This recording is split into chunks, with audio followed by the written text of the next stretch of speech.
পার্লামেন্টে ভাষণে সবার জন্য পেনশন স্কিমের যে ডেটটা বলেছেন, শিক্ষকদের ব্যাপারে যে তথ্যটা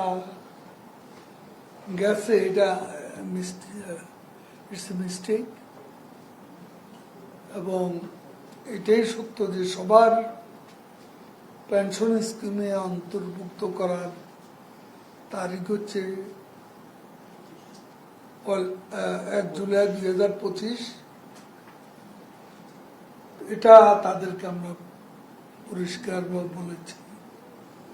এছাড়াও শিক্ষকদের দাবি সুপার গ্রেড ও স্বতন্ত্র উচ্চ বেতন স্কেল প্রদানের বিষয়টি আলোচনা হবে।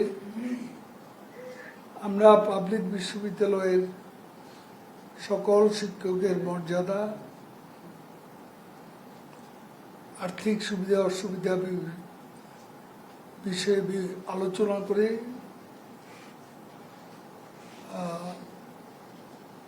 বিশেষ করে তাদের দাবিনামা সরকারের উচ্চ পর্যায়ে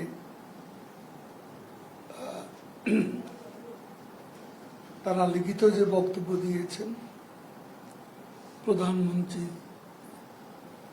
সমীপে আমরা উত্থাপন করব।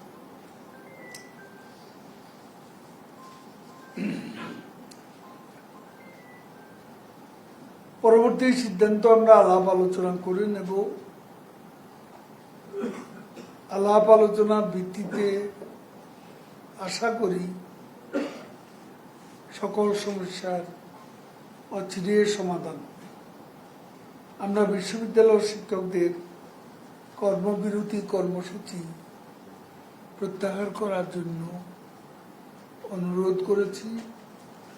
শিক্ষক নেতৃবৃন্দ সাংগঠনিকভাবে তাদের ফেডারেশনের নেতৃবৃন্দের সঙ্গে আলোচনা করে সিদ্ধান্ত গ্রহণ করবেন বলে জানিয়েছে।